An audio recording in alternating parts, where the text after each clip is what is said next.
आज के इस वीडियो में आपका हमारे इस चैनल पर स्वागत है। चैनल पर पहली बार आए हो तो चैनल को सब्सक्राइब कर देना और वीडियो को लाइक कर देना। आज के इस वीडियो का टॉपिक है रथ सप्तमी के व्रत की कथा। मान्यताओं के अनुसार रथ सप्तमी के दिन सूर्योदय से पहले पवित्र नदी में स्नान करने से सारे कष्टों से छुटकारा मिल जाता है। हिंदू धर्म में हर व्रत और त्यौहार के पीछे कोई न कोई पौराणिक आधार होता है। उसी तरह से रथ सप्तमी के व्रत के पीछे भी कई पौराणिक कथाएं हैं।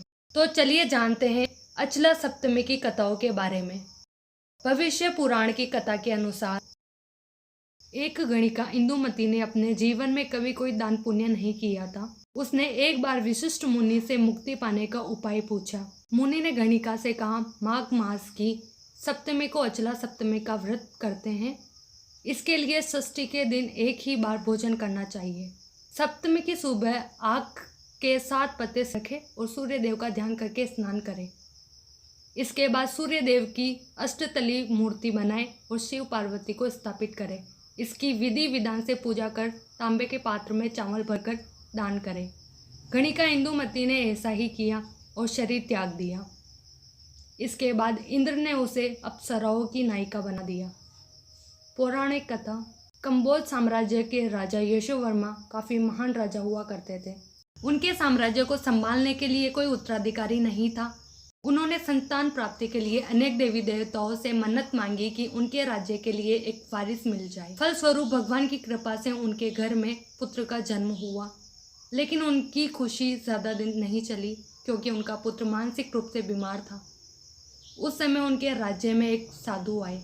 राजा यशोवर्मा ने उनकी खूब खातिरदारी की, जिससे प्रसन्न होकर साधु ने उनसे वर मांगने के लिए कहा। राजा ने अपने पुत्र की मानसिक बीमारी की बात बताई। इस पर साधु ने कहा कि यह तुम्हारे पिछले जन्म के कर्मों का फल है, जिसके कारण तुम्हारे पुत्र की यह हालत है। साधु ने इससे उबरने के लिए राजा को सूर्य रथ सप्तमी का व्रत सच्ची श्रद्धा और पूरी निष्ठा के साथ करने को कहा। राजा ने वैसा ही किया। परिणाम स्वरूप राजा का पुत्र धीरे धीरे मानसिक लाभ प्राप्त करने लगा और पूरी तरह ठीक हो गया। उसके बाद राजा के इस उत्तराधिकारी पुत्र ने राज्य पर शासन किया और कीर्ति यश प्राप्त किया। इसलिए जो श्रद्धालु रथ सप्तमी के दिन भगवान सूर्य की आराधना विधिवत तरीके से करते हैं, पुत्र और धन की प्राप्ति होती है। शास्त्रों में सूर्य को आरोग्यदायक कहा गया है तथा सूर्य की उपासना से मुक्ति का मार्ग भी बताया गया है। धार्मिक ग्रंथों के अनुसार यदि विधि विधान से यह व्रत किया जाए तो संपूर्ण माघ मास के स्नान पुण्य मिलता है।